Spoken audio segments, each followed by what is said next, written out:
ये कहानी सतयुग की है। उस समय मालवा के राजा इंद्रद्युम्न भगवान विष्णु के परम भक्त थे। उन्होंने स्वप्न में देखा कि भगवान विष्णु एक विशेष रूप में धरती पर प्रकट होंगे। राजा ने तुरंत ऋषि मुनियों से परामर्श किया और एक दिव्य मंदिर बनाने का निर्णय लिया। लेकिन एक समस्या थी, मूर्ति कौन बनाएगा। तभी एक रहस्यमयी वृद्ध व्यक्ति राजा के पास आया। उसने कहा, मैं इन मूर्तियों को बनाने के लिए तैयार हूँ, लेकिन एक शर्त है, जब तक मूर्तियाँ पूरी न हो जाएं, कोई भी कमरे में प्रवेश नहीं करेगा। राजा ने सहमति दे दी। विश्वकर्मा ने अपने काम की शुरुआत की और कमरे के दरवाजे बंद कर दिए। कई दिन बीत गए, लेकिन अंदर से लगातार ध्वनियाँ आती रहीं। राजा और रानी अधीर हो उठे। आखिरकार 21वें दिन उन्होंने दरवाजा खोलने का निर्णय लिया।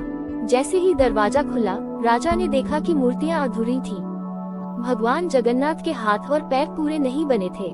राजा बेहद दुखी हो गए, लेकिन तभी एक दिव्य आवाज गूंजी, इन्हीं मूर्तियों में मैं वास करूंगा। ये रूप मेरे भक्तों के लिए खास है, इसे अधूरा मत समझो, यह मेरी पूर्णता का प्रतीक है। कहा जाता है कि भगवान कृष्ण ने अपने भक्तों के लिए इस अवतार को धारण किया। पुरी के श्री मंदिर में भगवान जगन्नाथ, उनके भाई बलभद्र और बहन सुभद्रा की मूर्तियां विराजमान हैं। रथ यात्रा का प्रारंभ त्रेतायुग से जुड़ा है। ये यात्रा देवताओं को भक्तों के समीप लाने का एक माध्यम है। हर साल आषाढ़ मास के शुक्ल पक्ष की द्वितीय तिथि को यह महोत्सव आयोजित होता है। रथ यात्रा के लिए 3 विशाल रथ तैयार किए जाते हैं। पहला रथ भगवान जगन्नाथ का रथ नंदीघोष, यह 18 पहियों वाला और सबसे बड़ा रथ होता है।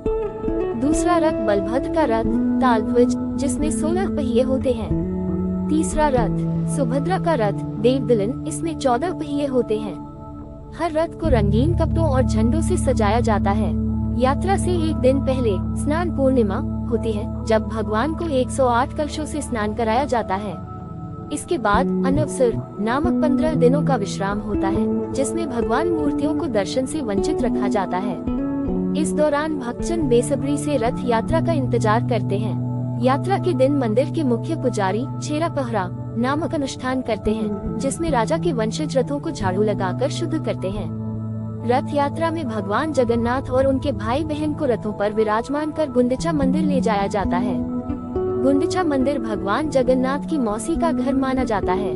वहां पर भगवान 7 दिन तक विश्राम करते हैं। इस दौरान हजारों भक्त रथों की रस्सी खींचकर इसे खींचते हैं। ऐसा माना जाता है कि जो भी रथ की रस्सी खींचता है, उसके सारे पाप धुल जाते हैं। 7 दिन बाद बहुड़ा यात्रा होती है, जिसमें भगवान वापस अपने मूल स्थान पर लौटते हैं। तो ये थी भगवान जगन्नाथ की रथ यात्रा की कहानी। अगर आपको भगवान जगन्नाथ की यह अद्भुत कहानी पसंद आई हो, तो वीडियो को लाइक करें, चैनल को सब्सक्राइब करें और इसे अपने दोस्तों और परिवार के साथ जरूर शेयर करें। भगवान जगन्नाथ की जय।